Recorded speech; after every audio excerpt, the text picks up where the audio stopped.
Um, Kind of a segue in what we do and our goals.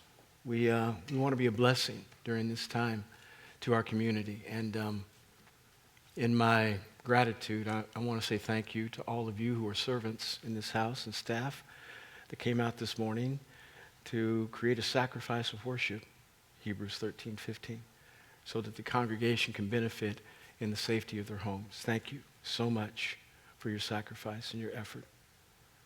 I also want to say thank you to those of you who are fighting for the welfare of our community. You care so much, and the issues regarding whether people like us should meet in a large setting on a regular basis, you care so much about the community that you were working hard to make sure that they were safe. And even if it meant you were advocating for them rather than for how we do what we do, your love was shared like that. Thank you for loving the community. Thank you. And for those of you who were really fighting for the benefit that the church can give in large settings and saying, no, we need to meet. It's important for us to meet because there's infinitely more good that we can share than bad, and that the miraculous power of healing, the sense of the presence of God that we communicate, the equipping that happens, the dependence on the supernatural, not just the natural, all those things go into making up why we fight for our gatherings and how important they are. Thank you for fighting. And yet all of us are trying to be on the same page of making our community better. I love every one of you. Every one of you. You mean a lot. Turn with me over to the book of 2 Corinthians chapter 10. 2 Corinthians chapter 10.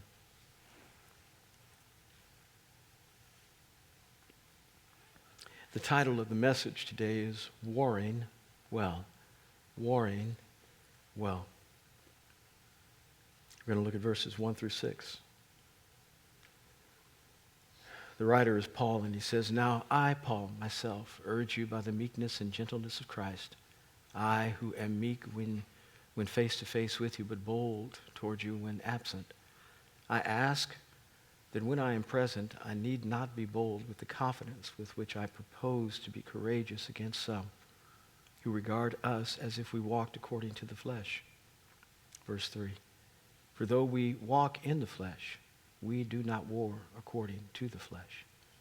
For the weapons of our warfare are not of the flesh, but divinely powerful for the destruction of fortresses. We are destroying speculations and every lofty thing raised up against the knowledge of God. And we are taking every thought captive to the obedience of Christ. Verse 6, And we are ready to punish all disobedience whenever your obedience is complete. Lord, help us as we study. Before we entered into this moment of unusual structure in order to continue the mission of the church, this was going to be my topic, and I decided to not change it simply because society's environment has changed. There's something about the mission of the church that ought to go on. Having said that, I'm going to intersperse some things that deeply relate to where we are.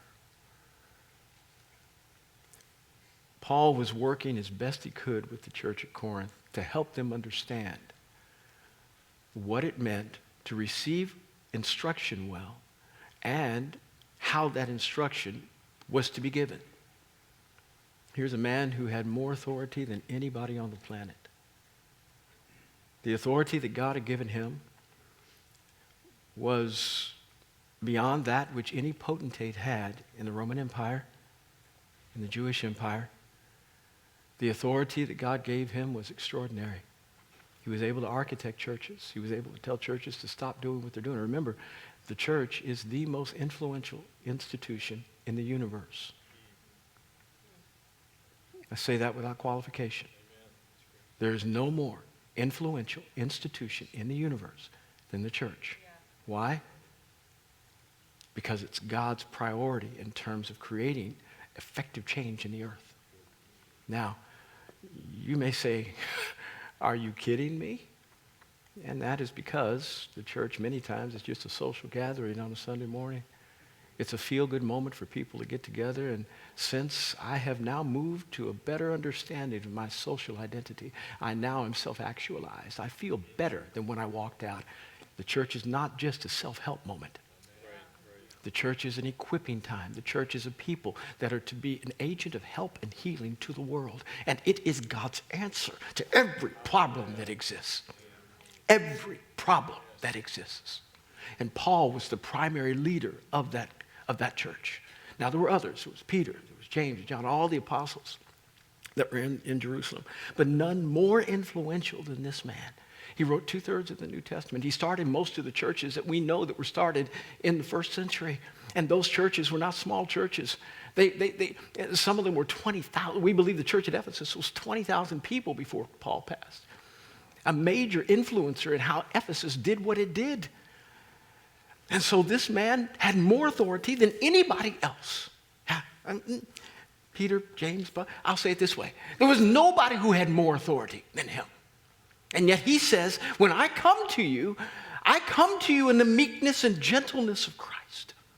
I'm not coming showing my stripes. I'm not coming trying to prove how strong I am. Not giving you the stats of how many churches I planted, how many people have supported me, the impact and influence I get from people who think I'm somebody. He didn't have a long bio detailing all of his accomplishments. In fact, he said this, everything I've done that's good and great, I put on the rubbish heap of life in order that I might gain him. I want to be recognized and affirmed by him rather than what I've done. And he had the privilege of being somebody who could be acclaimed by all of his accomplishments more than anybody else. And yet he says, I hide myself in who Jesus is, not in what I've done.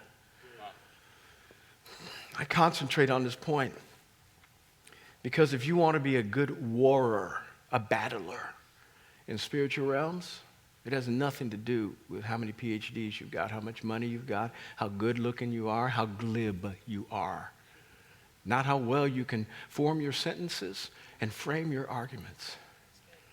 In fact, Paul to the same church says, I'm really not very eloquent. I get it. He doesn't speak with this sense that just captivates you. It seems that Paul's public presentation was a little... I know you never do that with me. Oh, he could write, though. He could write. And he said, listen, when I'm with you, I'm not like I am when I'm not. You see my letters and... boom! And he's even very kind in the way he communicates through letter. It's building up to something before he lowers a boom on them for what they need to do and change. But when he's with them, they're sitting there saying, boy, he's really different when he's with us, and when he's not, I can't figure out who this guy is. When you got distance, you've got to use more influence. You got to figure out how in the world you can communicate to people in a way that allows them to hear. And so he was very bold in letter. But when you're present, you're dependent upon the Holy Spirit to empower your presence, not just your words. And so you don't need to be super powerful. You don't have to show people your stripes. What you do is you let the light that is on the inside begin to illuminate the environment. And you let Jesus be what he needs to be rather than you be what you need to be. In the meekness and gentleness of Christ, I come to you. If you want to be a good battler, you're going to have to humble yourself and not battle in your own strength. Paul used, first point here, restraint. He used restraint.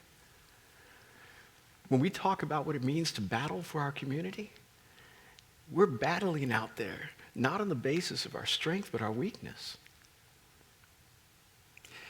When we go into the community, we realize the pain and the lack. And we don't just realize it by way of empathy and sympathy. We realize that was us. Gosh, I used to be that. And through our weakness of understanding where they are, because that's where we used to be, It gives us a certain degree of authority that is not seen by way of power, but by way of humility. And we can serve and allow people to understand what it looks like for us to do their bathrooms. Not just invite them to come to a meeting, but to go figure out the lowest thing on the planet that nobody wants to do it. The lowest thing, that would be our privilege to do, sir. Our privilege. I remember maybe 20 years ago, I don't know, we were in our other building over here. I was shaking people's hands as they were walking out of service, which now is kind of prohibited.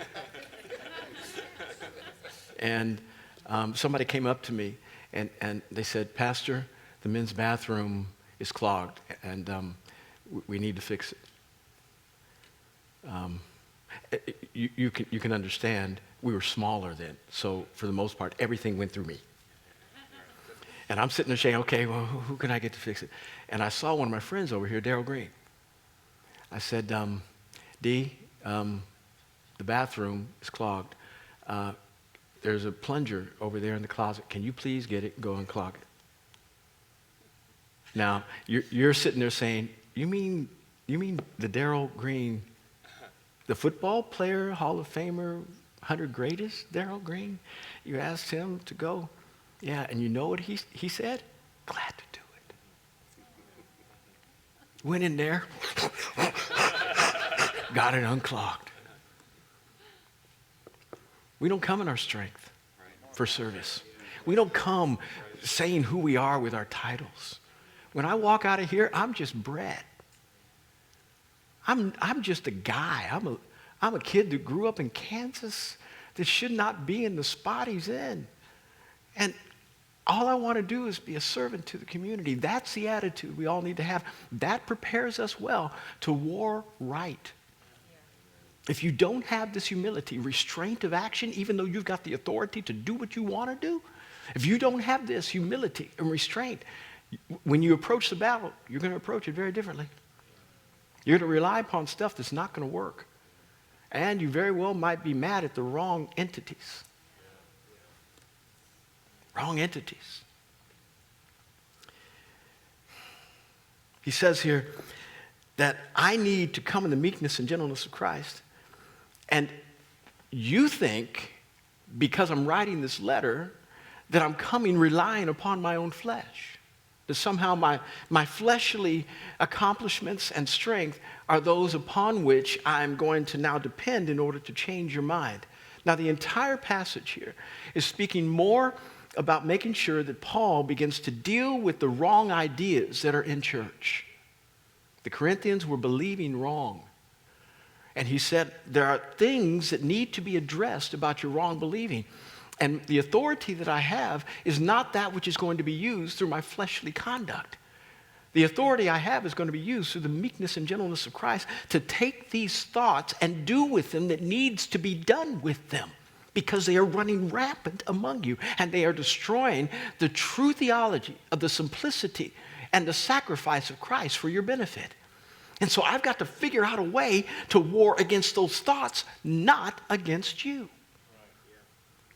If you do not come with the meekness and gentleness and humility of Christ, you'll come in your own strength and be mad about the people who aren't thinking right. Be upset about those who might be talking bad about you.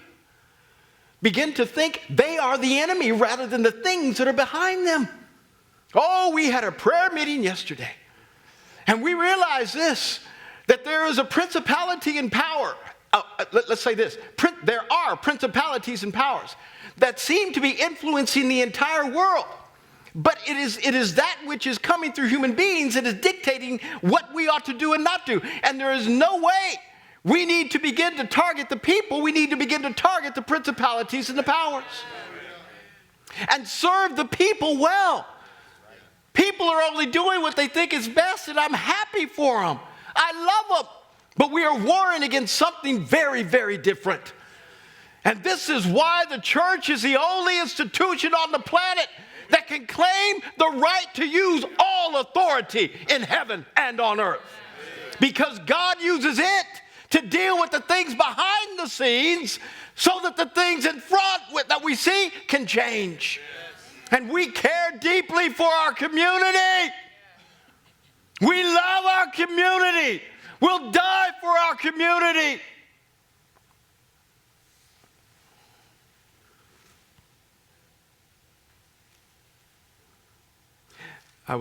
We had a discipleship meeting yesterday, and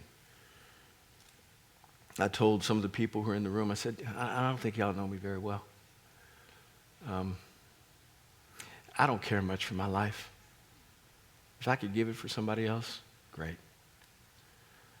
But if I don't care much for my life, I'm kind of like, maybe just in a very small way, kind of like Paul, who might not have cared much for those who were with him in their lives. Meaning, Barnabas traveled with Paul. Silas traveled with Paul. If Paul got in jail, so did Barnabas. If Paul got beat, so did Silas. But there's something about our American Christianity that has almost jettisoned the joy of the cross. We've almost just kicked it out in order for us to be more comfortable in our world.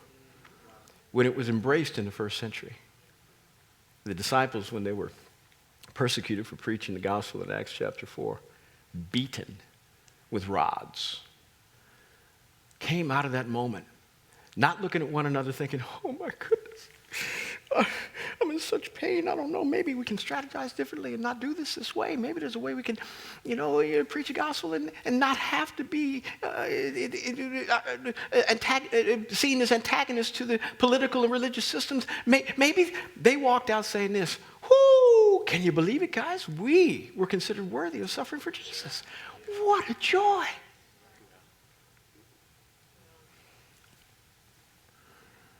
There is something about giving our lives for the community that can't be done online. It can only be done in person. The incarnation is a real thing, but God could only help us by coming to us. And we believe there is infinitely more benefit that the church could give by being close than far. Paul was working hard to try to figure out how he could address the issues with the people in Corinth through meekness and gentleness, and realize the only way I can get there is by coming in humility and battling in such a way that allows for the things behind the scenes to be dealt with rather than the things in front. And when you come like that, there's let me qualify this. Paul, being an apostle, was well acquainted with what it was like to deal with spiritual entities. Well acquainted. There are familial powers. There are powers that deal with things behind the scenes governmentally. There are congregational issues that happen. And I don't want to get into the designation specifically to try to outline every individual thing.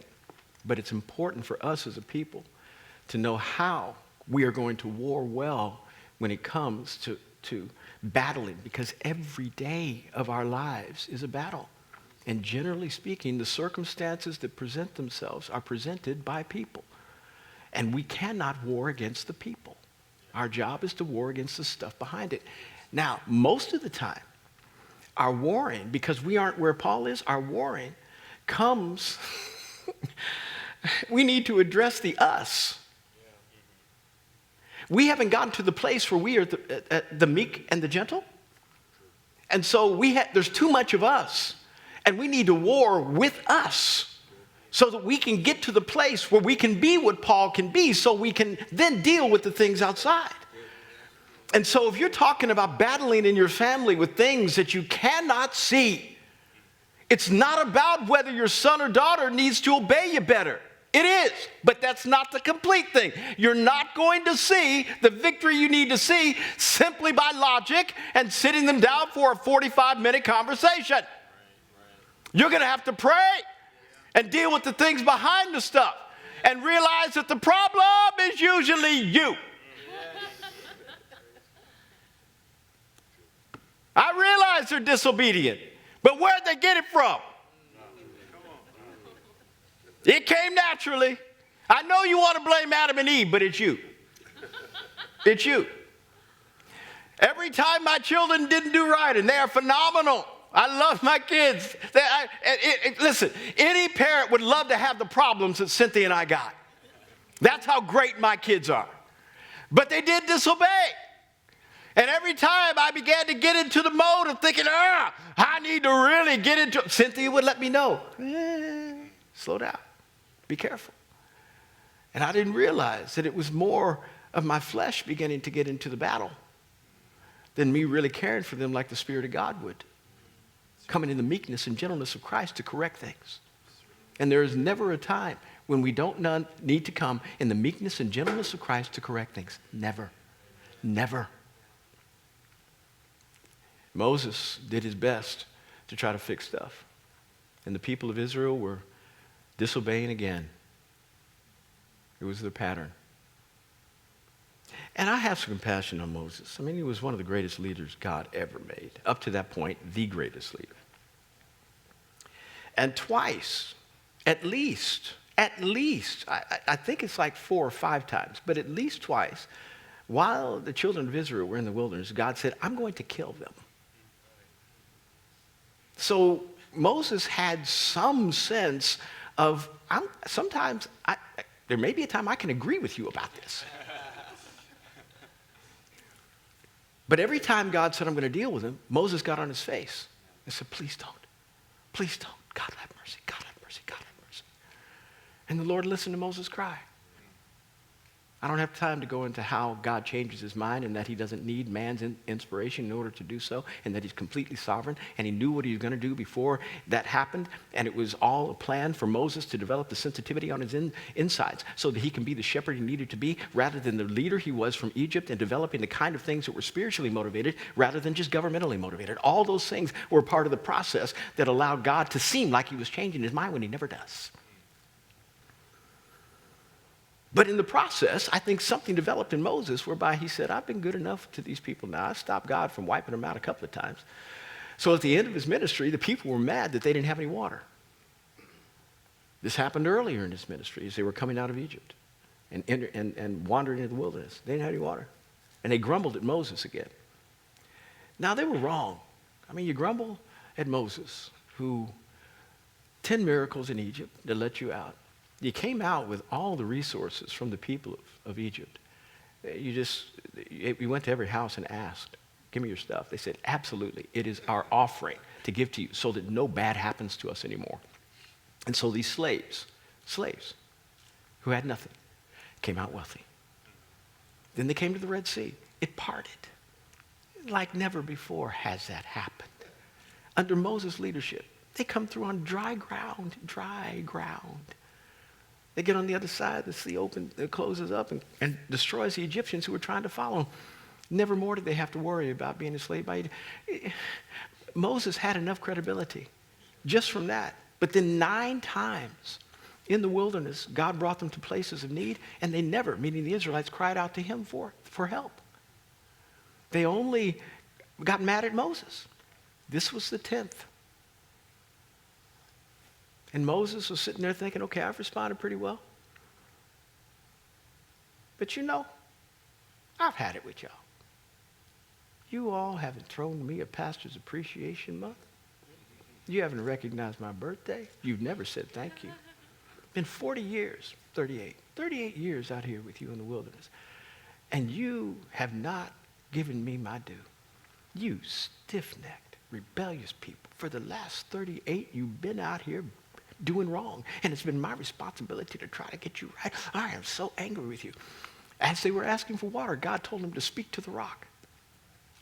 And water would come out. But Moses was so angry, he employed the same system that he employed in the beginning.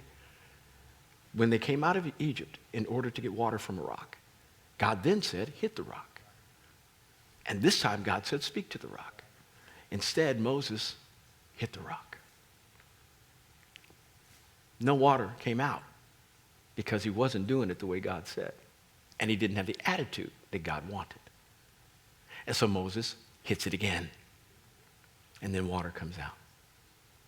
He should have gotten the cue after it didn't come out the first time, because never had there been a time when Moses tried to do something God said do and it didn't work. He should have said, what am I doing wrong here? God's never come through. He'd never not come through for me. What am I doing wrong here? And he didn't. God gave him an opportunity. He hit it again. And then water came out. And the Lord spoke to him and said, I told you to speak to the rock. But you were so angry. You were so frustrated that you didn't do what I said. And you in anger, you struck this rock twice. Because of that, you don't get to go in, yet they get provided for. Whenever we come in our own strength, trying to add our effort to the moment rather than just using God's words, speaking to the rock with his words, we find ourselves in a position where the people that we're caring for, they might get what they need. Somehow or another, the Lord's going to help them. But you won't. You'll miss out on an inheritance because you did not war well. The bigger picture as I close was that God wanted to show Moses. In 1 Corinthians 10, it says there was a rock that followed the people throughout the wilderness, and that rock was Christ. The first time the water came out of the rock and Moses hit it, that represented the crucifixion of Christ.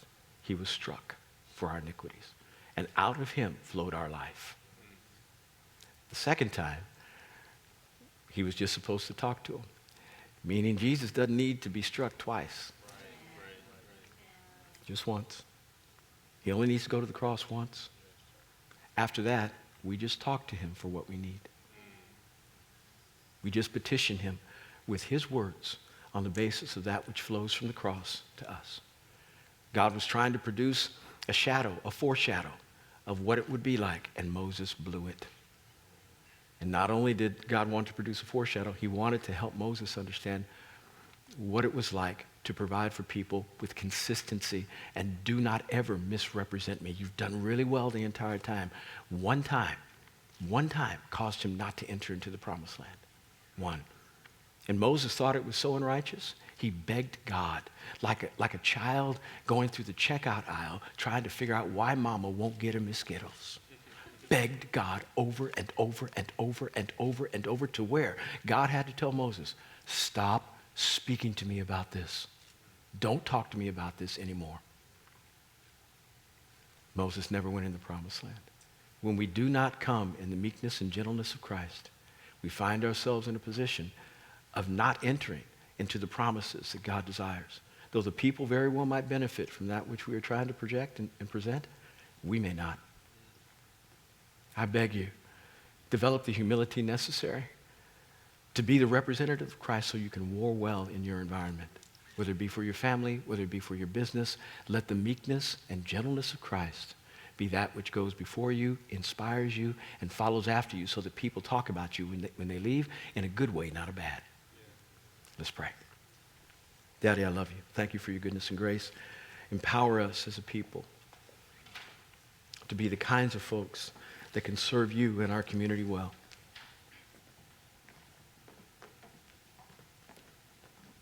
If you're online watching and you don't know anything about who Jesus is, we want to give you an opportunity to do that. If you'll text New Life to 25827, somebody will contact you and help you understand what it means to start a relationship with Jesus Christ.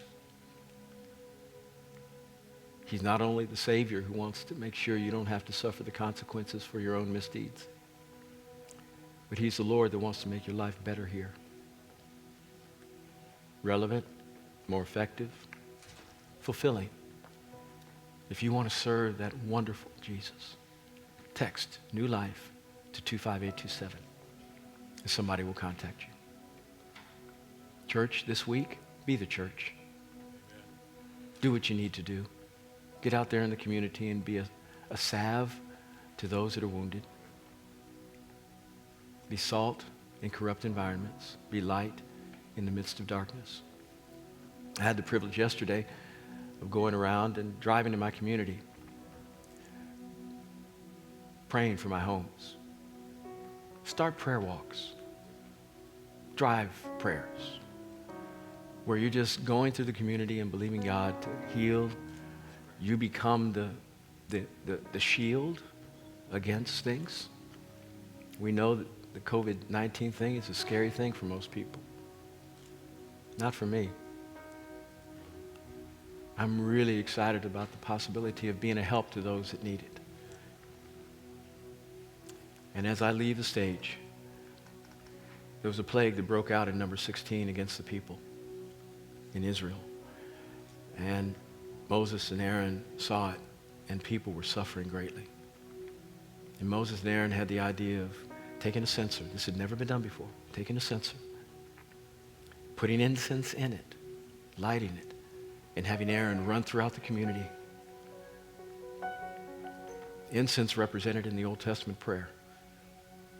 It was that which would rise to God and be a sweet aroma to him. We're supposed to pray, and our prayers are supposed to be those which come from the fire on the inside of our soul. But Aaron didn't just stay in the church and pray. He didn't just stay at the tabernacle. He ran throughout the entire people. So yesterday morning, I got up early before our discipleship meeting. I drove throughout my neighborhood, praying for homes, using my incense of prayer, believing God to stop the plague. I beg you, be an agent of healing. Be an agent of healing. Develop the faith necessary to do infinitely more good than the possibility of bad. God be with you.